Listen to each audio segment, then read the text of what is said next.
కోసమే పనిచేస్తారు. ఎవరైనా ఎప్పటికైనా హక్కుల కోసం, రాజ్యాధికారం కోసం ఎవరైనా పోరాటం చేస్తారు. కానీ అన్ని వర్గాల పేదలను కలుపుకొని ఆయన ముందుకెళ్తున్న తరుణంలో ఈరోజు యావత్ దేశ ప్రధానమంత్రి కూడా పద్మశ్రీ అవార్డుని వారికి గ్రహీతగా నిలిపడం గర్వకారణమైన సందర్భంగా మా జాతికి మేము సగౌరవంగా చెప్పగలుగుతున్నాం. కాబట్టి ఈరోజు అదే రాజీవ్ గాంధీ పథకం అని పేరు చెప్పేసి ఈరోజు 5 లక్షలు తీసుకుపోయి 10 లక్షలు ఈరోజు కాంగ్రెస్ పార్టీ కూడా నిర్వహించడం జరుగుతుంది. ఈరోజు కాంగ్రెస్ పార్టీకి, బీజేపీ పార్టీకి, అన్ని పార్టీలకు మా యొక్క ఎంఆర్పిఎస్ పక్షాన ప్రతి ఒక్కరికి మేము ధన్యవాదాలు తెలుపుతా ఉన్నాం. ఈ ఇదే పథకం కొనసాగిస్తే ఖచ్చితంగా రాబోయే రోజులలో మన ఉద్యోగం ముఖ్యం. కాబట్టి మనకు ఆరోగ్యం ముఖ్యం. ఉంటేనే పేదలకు డబ్బులు ఉండవు.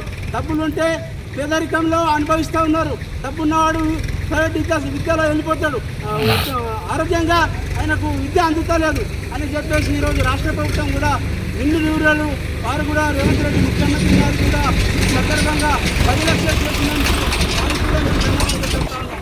కాబట్టి ఇప్పటికైనా ఈ యొక్క మందకృష్ణ మాదిగ ఏదైతే ఉన్నారో ఆ యొక్క పోరాట ఫలితమే అని సగర్వంగా చెప్తా ఉన్నాం. ఇప్పటికైనా అన్ని వర్గాలకు కోసమే పనిచేస్తుందని ఎంఆర్పిఎస్ ఈ సందర్భంగా మేము కోరుతా ఉన్నాం.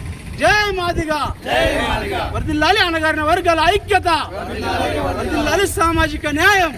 ఈరోజు నిజామాబాద్ జిల్లా పోతంగల మండల కేంద్రంలో ఏదైతే పద్మశ్రీ మందకృష్ణ మాదిగ గారు ఉన్నారో వారి నాయకత్వంలో గత 2004లో కాంగ్రెస్ ప్రభుత్వం వైఎస్ రాజశేఖర రెడ్డి గారు ముఖ్యమంత్రి ఉన్నప్పుడు ఏదైతే గుండె జబ్బుతో బాధపడుతున్న పసిపిల్లలను చూసి మైనార్టీ సోదరులు పాపం పసిపాపాన్ని గుండె జబ్బుతో బాధపడుతూ కాళ్ళను ఏలన పడుతూ ఆవేదనకు గురవుతూ వాళ్ళ తల్లిదండ్రులు బాధపడుతుంటే స్వయంగా మందకృష్ణ మాదిగ అక్కడికి వెళ్ళి ఆ యొక్క వర్గాలకు కాపాడుతున్న బాధ్యత రాష్ట్ర ప్రభుత్వం పైన ఉన్నదని చెప్పేసి వారు ఆ రోజు పోరాటం చేసి ట్యాంక్ బండ్ నుంచి సెక్రటరీ వరకు ర్యాలీ నిర్వహిస్తే ఆ రోజు ముఖ్యమంత్రి దివంగత రాజశేఖర రెడ్డి గారు ఎవరైతే ఉన్నారో ఆ యొక్క పథకం పేరే ఆరోగ్యశ్రీ పథకం అని చెప్పేసి ఆ రోజు అసెంబ్లీలో వారు అమలు చేయడం జరిగింది.